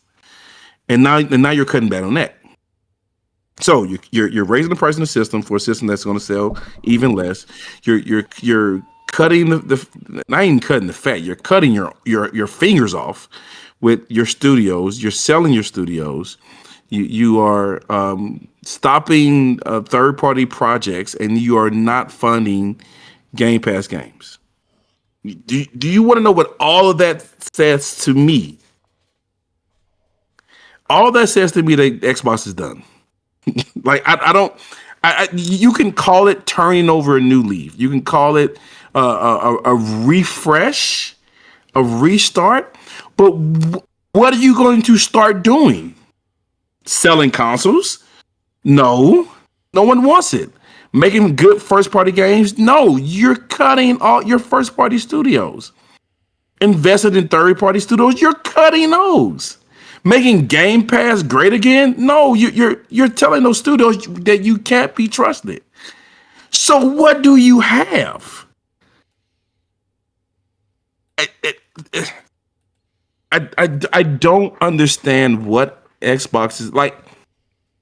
If you're not trying to self-sacrifice, because she just got annual salary was like $196 million, something like that. Yeah. Asha. Not Yeah. Asha. No, not Asha. What was Asha? The other girl. The main. It wasn't Asha. It wasn't Asha. It was another person. Okay. Anyway, right now. So it's making a stupid amount of money, and you are cutting your fingers and toes off on the Xbox brand. You are hurting your relationship with third parties and developers. You are ruining your name in the public sphere, and you are not trustworthy. Like I don't. Nadella, how you say it? Nadella. I don't know. Satya.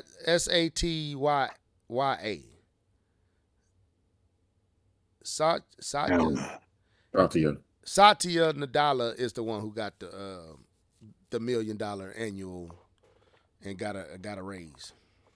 Okay. Cool.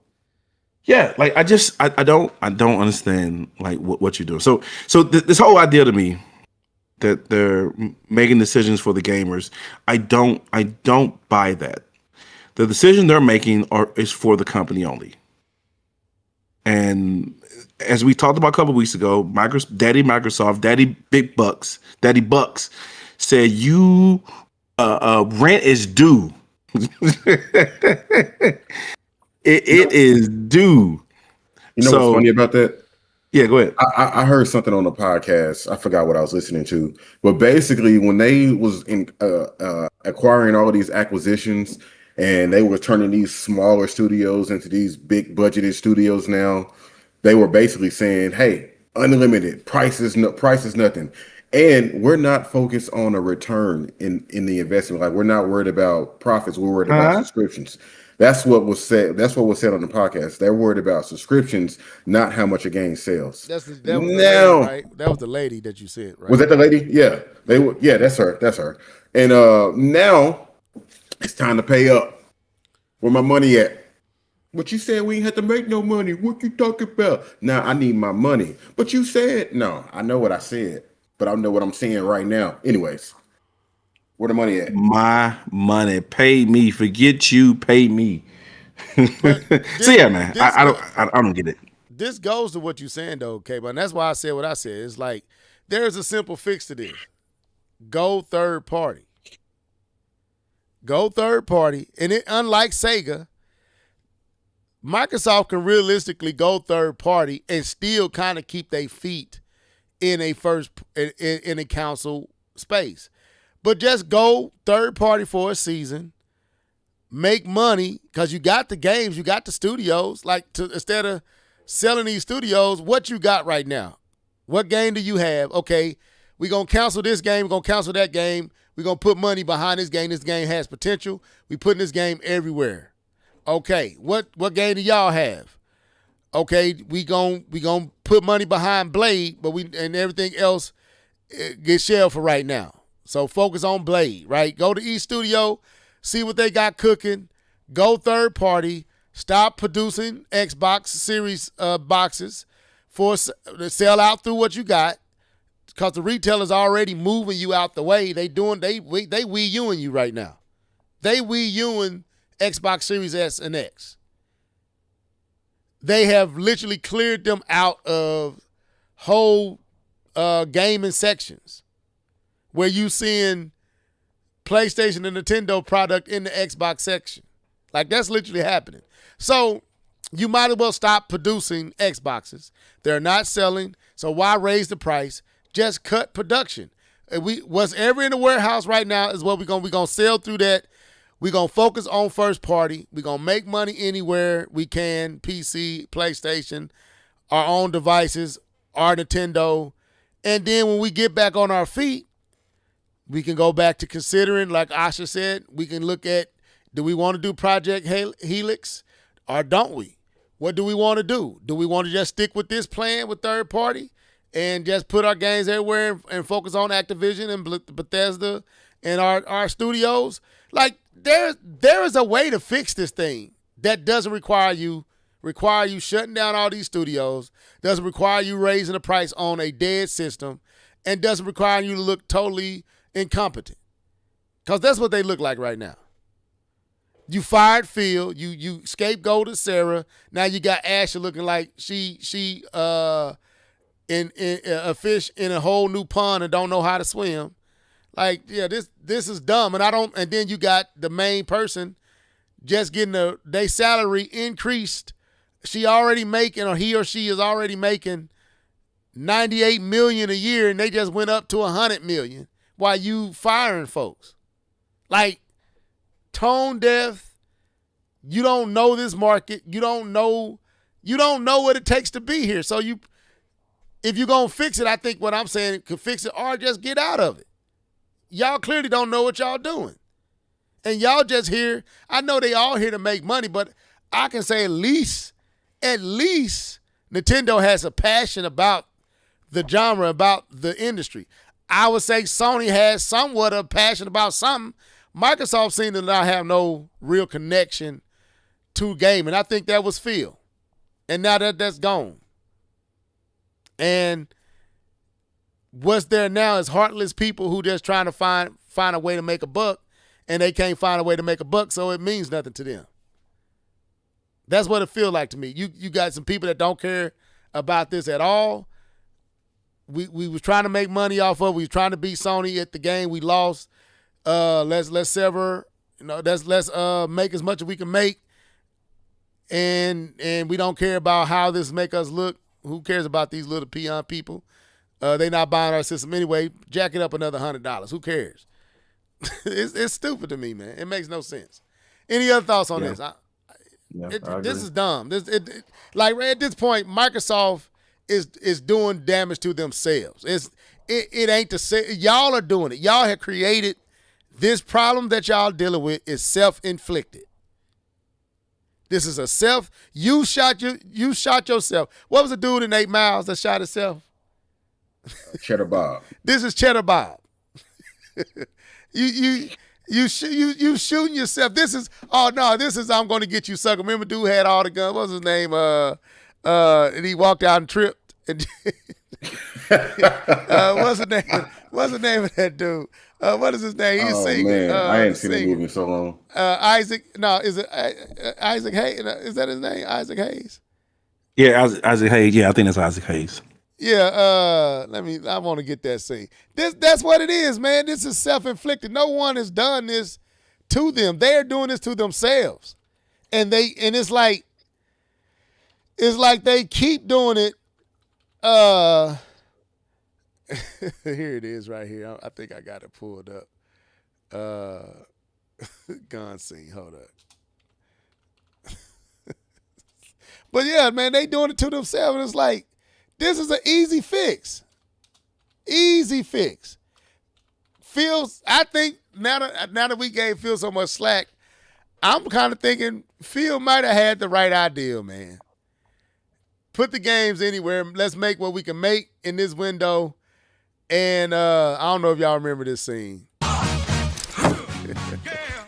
But this is Microsoft to me right now. When they get there, I'll turn the music up. But this is Microsoft to me right now. Everybody know what they need to do. They bought all these studios, like this dude put all these guns on him. Here he is right here. This is Microsoft. They bought Activision. They bought Blizzard. But they bought Bethesda. They bought all these studios. Like these guns this dude got, just overloaded themselves to walk outside and trip and shoot their own self. And it makes no sense. It makes no sense at all to me, man. What they're doing.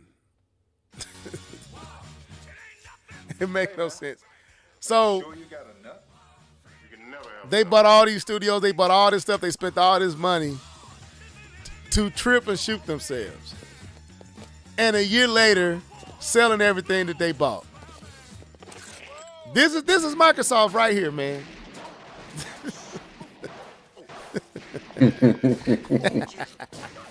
Oh my God.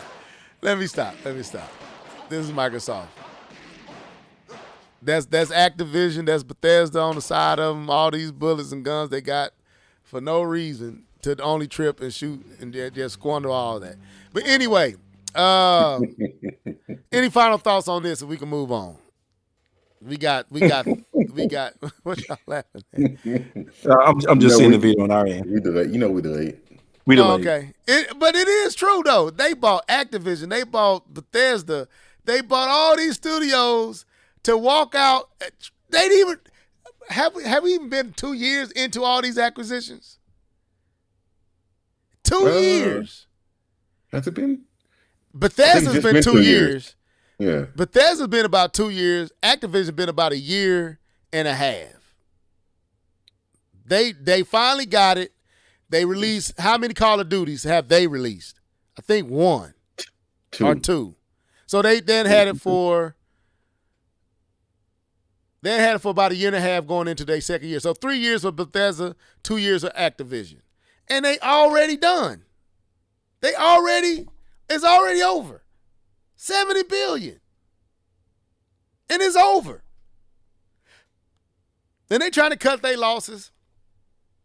They're trying to salvage whatever they can salvage. But to me, they're going about it all wrong. Anyway, we got to stay on the schedule. Any final thoughts on this? Or we moving on?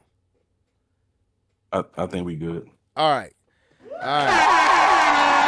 So, also, what took place this week was a direct from Nintendo, and I had that pulled up. Let me get back to it. And this direct was, I think we can get away with playing it if I speed it up and don't play the music. Don't play the music and speed it up. Let's go faster. So, Nintendo had their direct. Was this on Tuesday, Keith? Yeah, Tuesday. Yeah, I think it was Tuesday. It was Tuesday. With Splatoon Raiders. Now, this was one that we all was kind of, well, I know me and Keith was like, we don't know. It's something about this game that seems to be lacking something. But after watching that direct, and also what really convinced me was the previews that was going up from all the people that got invited out to go play the game. They, to me, explained this game better than Nintendo ever did. I think Nintendo did not do a good job of really explaining what this is. I think they kept spending too much time on the same things.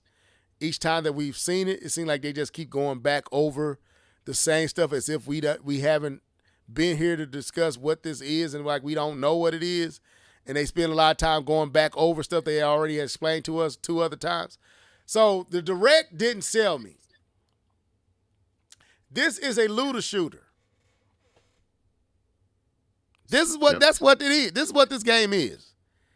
I didn't get that when I was watching it, but it's a looter shooter. It's like what's a big looter shooter? Borderlands, Destiny. That's really what it is.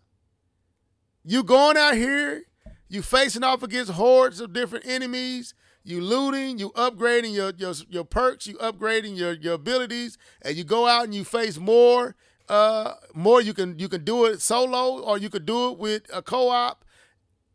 And to me, had they just explained it like that and spent more time on maybe boss battles, storyline, I think this would have been an more easy sale than I don't know what Nintendo was explaining. I'm still trying to figure out what were they explaining to us when this is simply a looter shooter.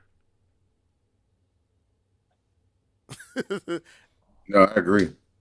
It's like, well, yeah, go ahead, Keith. Yeah, I agree. And me and you had a back and forth in the comment section where I was like, I'm not sure. But I definitely agree with you, Level, that it was the people who was invited to come out and make their own content to promote the game. Yeah. I think they did a much better job of talking about what was going on and how the game would function, and they just to me they just did a better job. It was this one black creator, Yeah. In particular that he did a phenomenal job. I can't think of his name right now. Is that the one you sent me, or did I know you responded after and said he did great. He did a good job explaining that. Yeah, he did a really good job explaining the game to the point where I'm like, all right, I might mess around and get this game. Because at first I was like, no. And what's funny, and Level called me out on it, this is exactly what I would want from a Splatoon, where it's not super sweaty and I can go out and play with friends and stuff like that. But it's just the way Nintendo was selling it, and the look of it didn't look like, oh, look at the power of the Switch 2. Yes, I'm going there. It didn't give me, look at the power of the Switch 2 vibes and all this other stuff. So I was just like, I feel like this could have just been a mode on Switch, on not Switch, but Splatoon 3. But I see that it's a lot more content. It's a lot more jam packed than that. So I think Nintendo has a really good thing here on their hand. It just looks so much like Splatoon, which is an odd thing to say. But I don't know if you can read between what I'm trying to say. It just looks like Salmon Run expanded. Yeah, it didn't give the vibes of like, ooh, look at this new thing. Like when you see you see Mario games, and you see Mario games in different genres and different things. It's still Mario, but you clearly see that it's different. With this, it just seems like it seems like more of the same. Yeah, more of the same.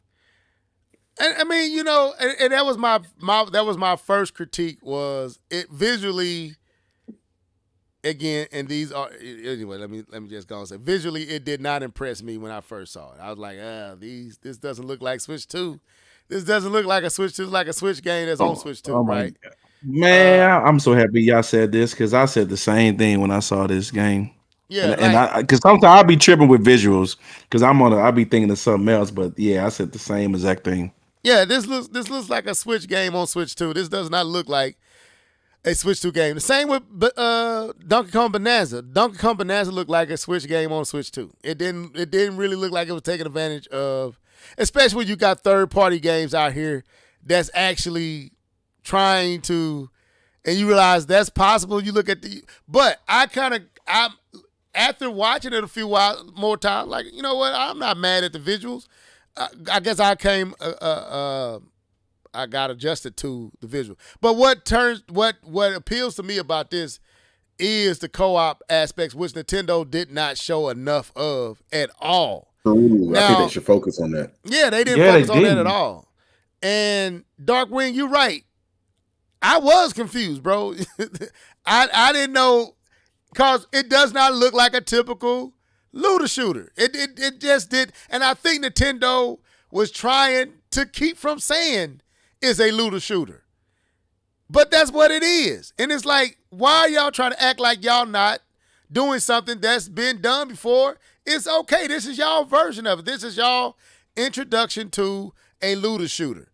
That makes sense. You got treasures. You got gear. You got all this stuff that looter shooters do. And I wasn't even looking at it like that, because I'm thinking this is an expansion of just an expansion of Salmon Run coupled with the single player games from Splatoon 1 and 2.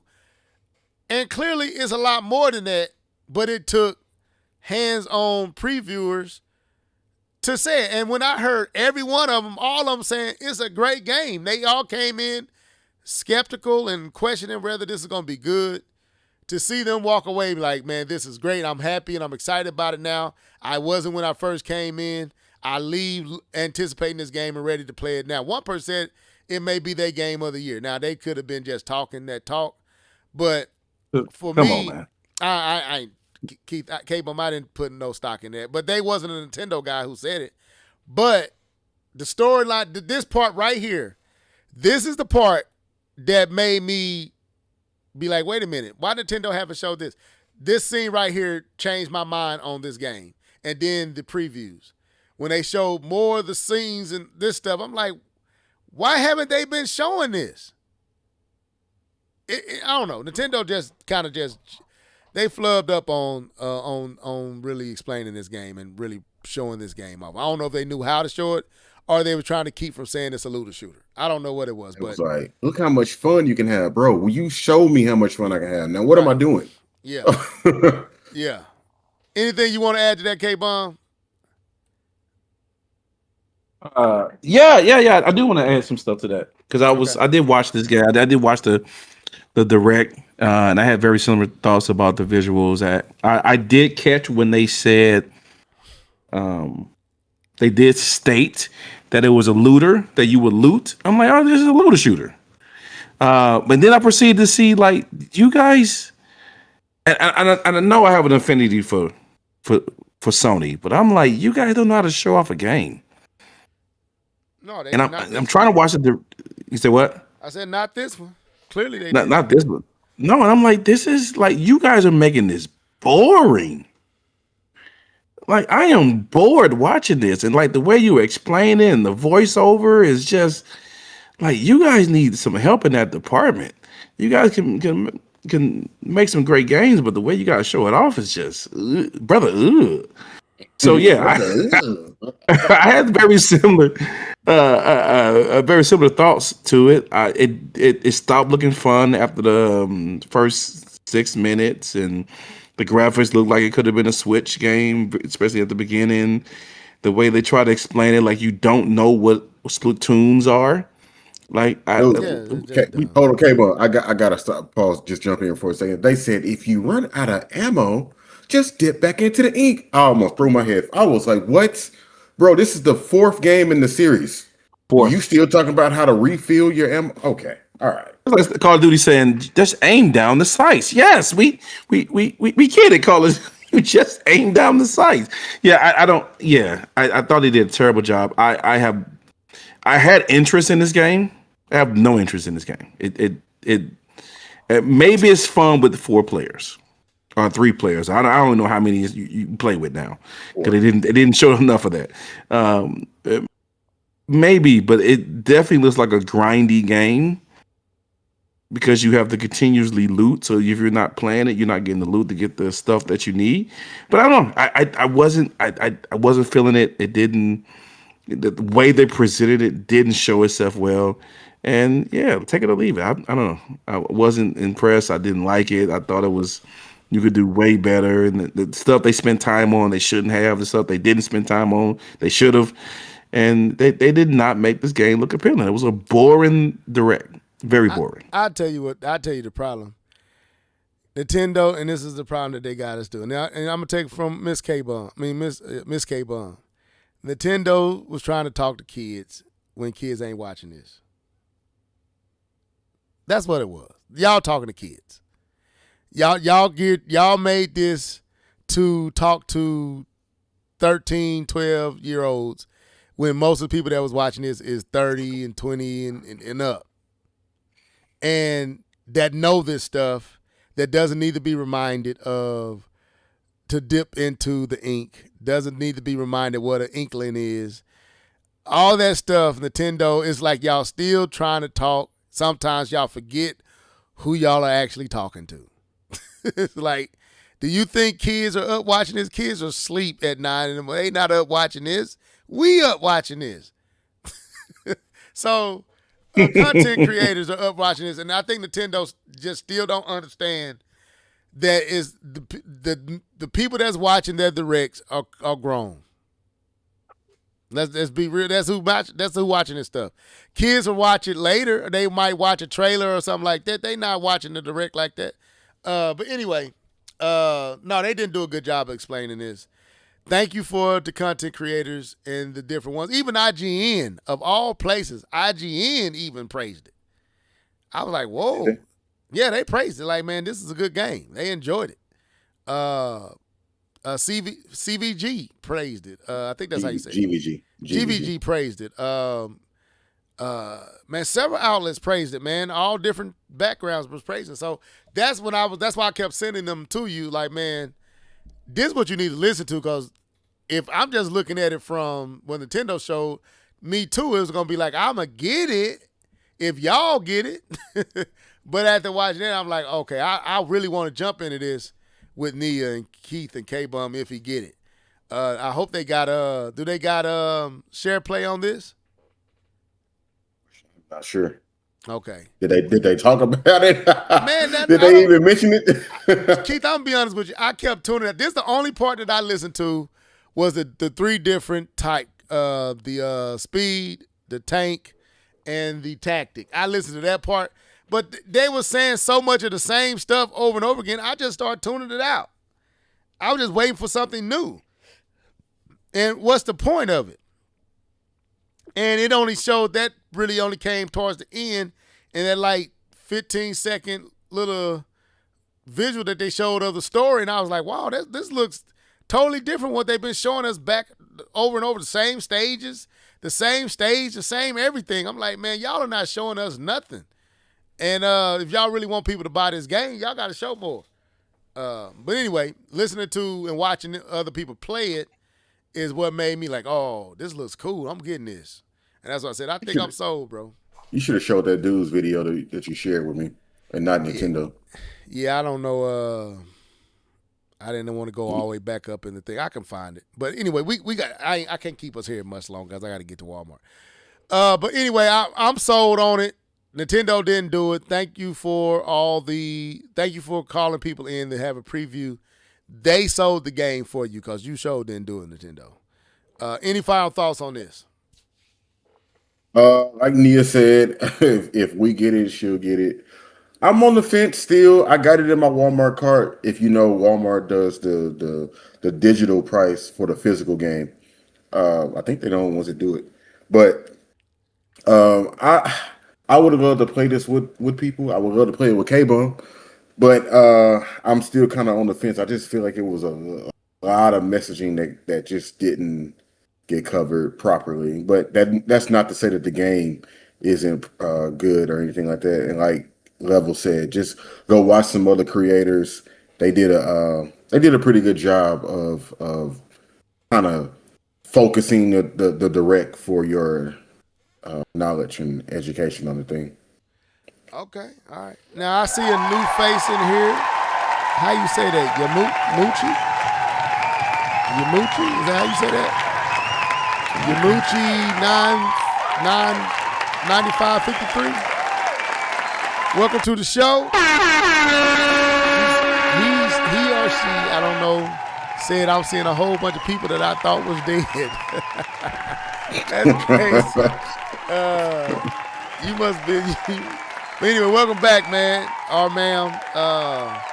But yeah, I'm going to get this game. I'm not saying I'm going to get it day and date, but I'm probably gonna either, because I'll be on vacation. So I either get it before I go on vacation or I come back and I'll pick it up then.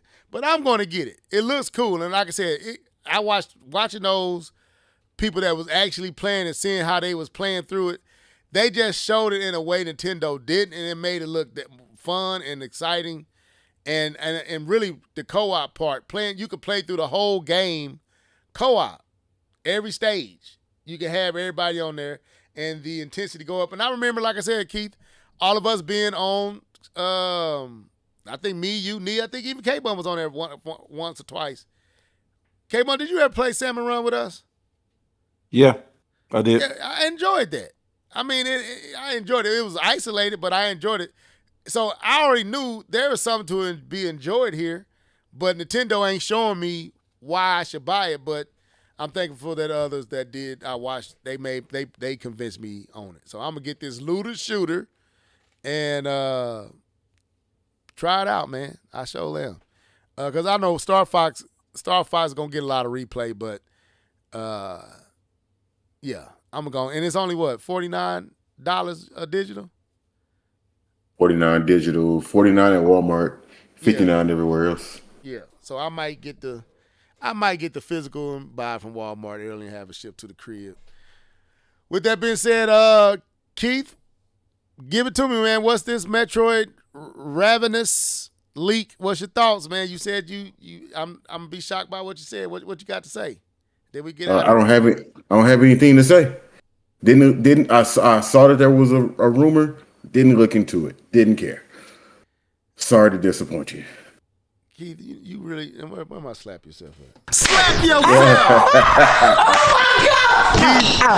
Stupid! As much as you talked about Metroid Dread, and how many times have you played through Metroid Dread? I think you still go back time to time and play through Metroid Dread. A 2D Metroid game, and you up here talking about it not only did it leak, it's coming supposedly this year. Hey man, then I'll see it this year. Oh my Lord. Nia, what's your thoughts about this Metroid Ravenous? I need to know. Keith ain't helping me out. With that being said, anything else? Any other thing to talk about? I know I'm rushing us through, but I got to get to Walmart before they close. So I can't help it. You should go ahead and do your thing, man. All right. That was the show for tonight.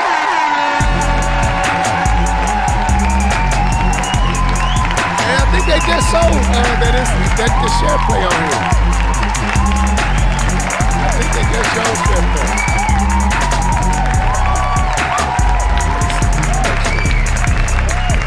But go ahead and sign out, Mr. Norris. Sir, I'll be quick, man. It was good catching up. Good talking about the games that we've been playing.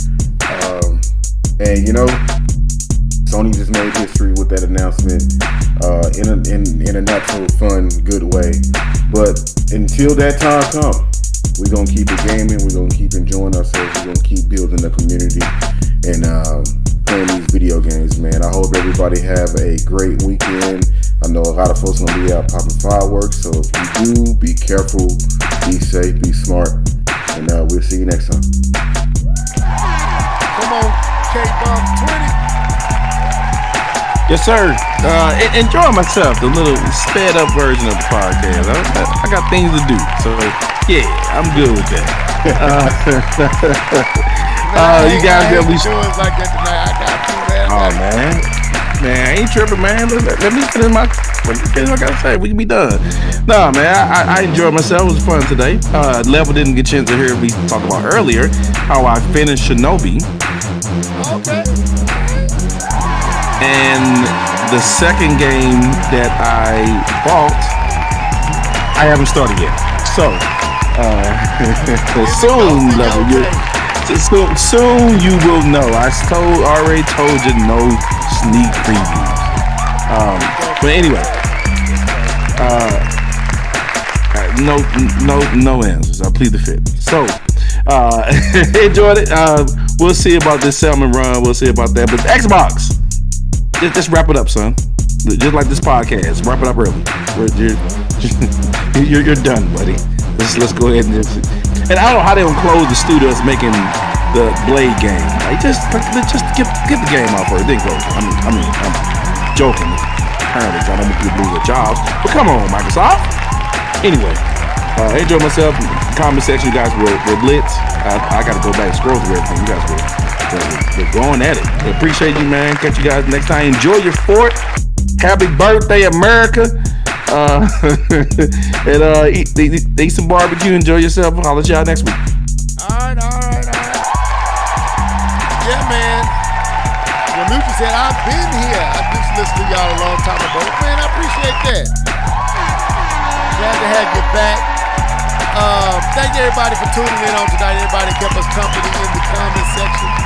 We enjoyed that. We always appreciate the bantering back and forth, keeping us correct on things. But we'll be back next week, same time, same place. Enjoy your 4th of July. Don't go into debt over some fireworks, some gun dust, and some booms. Don't go into debt. I heard somebody spent $1,400 on some fireworks. I'm like, you could have gave me that. I could have did something more useful with that money. But anyway, but enjoy your 4th. Stay safe, and we'll see y'all on the flip side. This was the Live and Level Gamers podcast. The next time, deuces, peace, and chicken grease. Let's go.